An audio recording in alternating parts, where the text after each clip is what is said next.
Heyo, welcome to episode 10. These are the last of my fingers. So, from beyond here, we're going to have to do some funky math. I only got 10 fingers. So, 11. Yeah, 11. Anyway, we're on episode 10. Power word fail review reaction talk about. Let's talks. Let's talks. Power word fail, let's talk. Um, we were talking in the Discord and we were trying to figure out we need a name for the fans. Don't know what it is, but I don't know. I tried to think of something, but I'm not good with thinking of names. Uh, that's why everything is named Miles. I like that name and I went with it. Miles TV. Anyway, so we kick off the episode. There's some guards actually coming that way from because last episode that ended with Poppet being like, "Hey, there's some people coming this way." You find out that it is guards. They're coming to check the area.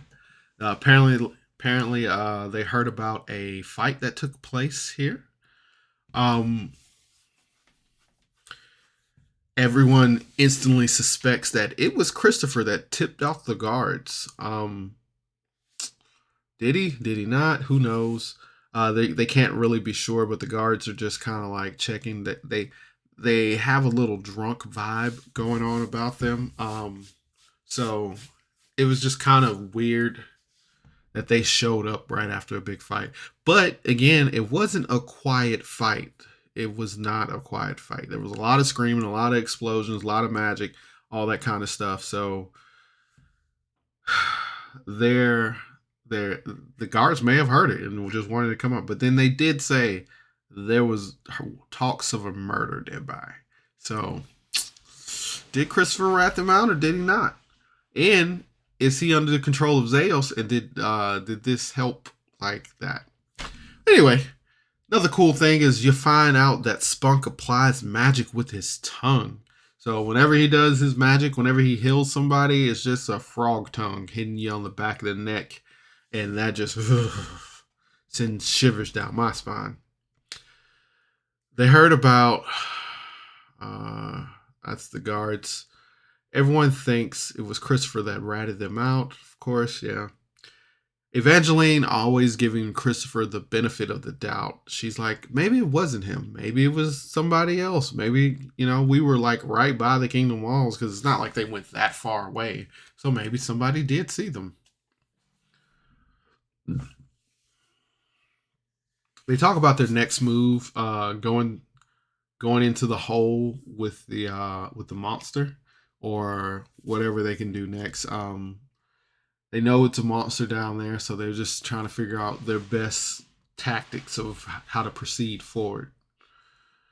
You find out that Spunk is illiterate. He cannot read or write. So that is a thing. You wonder how you got this far being illiterate. They do decide that they're going to hide the horses when they head into town. So they try to find a spot to hide them. Ambrose and Ferric find a really nice cozy bush to put them in and hide them behind. Evangeline talks to Strudel. They're going to try to figure out what Strudel is because they know he's a fey creature. But what is he? They think he's going to eat the other horses when they figure out because they're like, oh, do we trust him not to eat the other horses?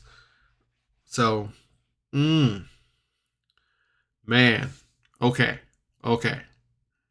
Andy, voice actor of Pickles. She said the New York thing. Hey, I'm walking here. She said that. I literally had to say it like 12 times. Hey, I'm walking here.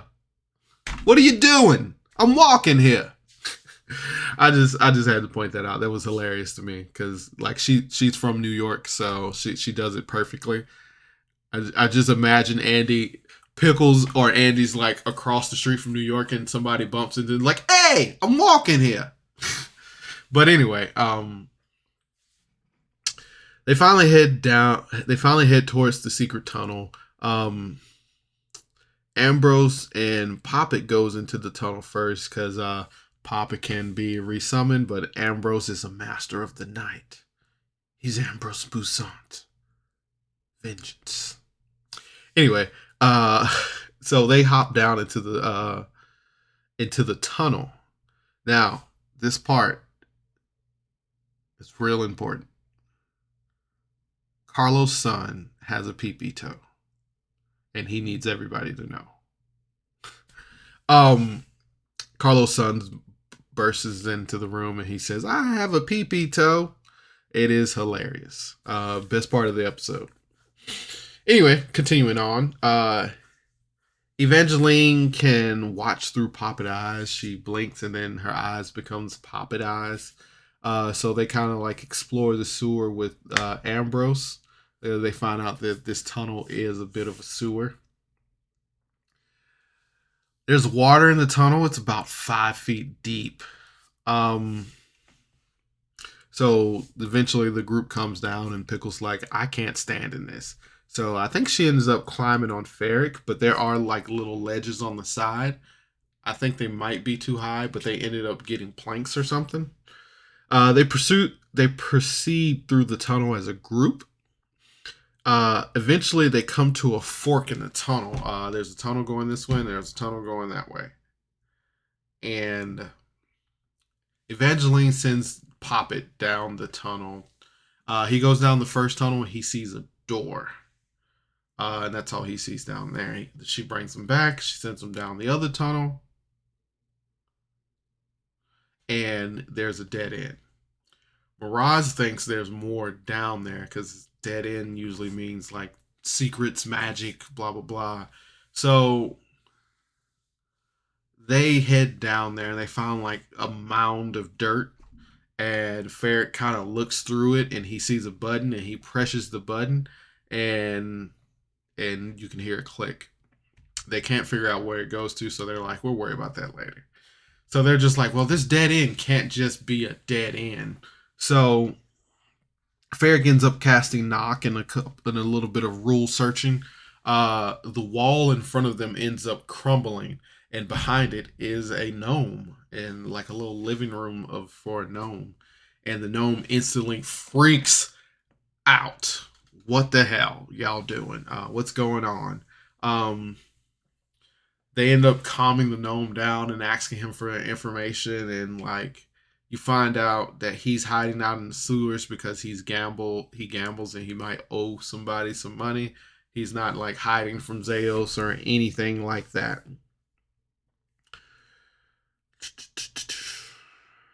The gnome does tell them there is a crocodile in the sewer. Big, scary crocodile. So be careful.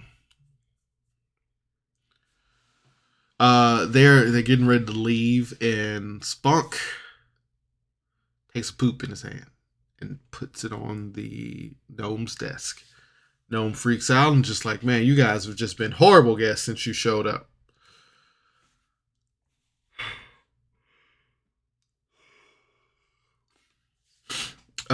They start heading out, and I think to myself, was that planned, or did Carlos just want to give them something for like going down that tunnel? Because that seemed like it was definitely not planned. This random gnome that's hiding from gamblers in the sewer just seemed like it was the most random thing. So I always wondered, like, man, Carlos, was that just random because you felt bad and you had to give them something to go for going down the dead end tunnel? Whatever.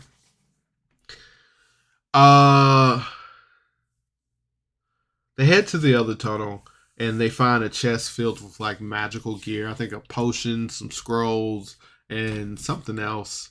They decide that they don't have time to like look at this stuff right now, so they decide to look at that later. They proceed through the tunnel and they find more doors and they find like more, well, not more stuff, but they go through the tunnel. There's more doors, blah, blah, blah. They go through those. The next door, they find a room filled with dead people. And that's the end of the episode. And that's how the episode ends. They go into a room, and I want to say Poppet was like, "There's dead people in here." Um, this episode seems like the beginning of a dungeon crawl. Like you're in the sewers. You're looking around in the sewers, and there's a monster down here. They just popped up in a room full of dead people. So it feels like it's setting up for a battle, which we'll probably figure out next episode. But I feel like nothing really happened this episode besides sewer exploring, and then we ran into a random gnome. Um, I have not had a problem with the role play yet. The role play has been immaculate. Uh, Story moving has been a little slow at certain times. Um, it is.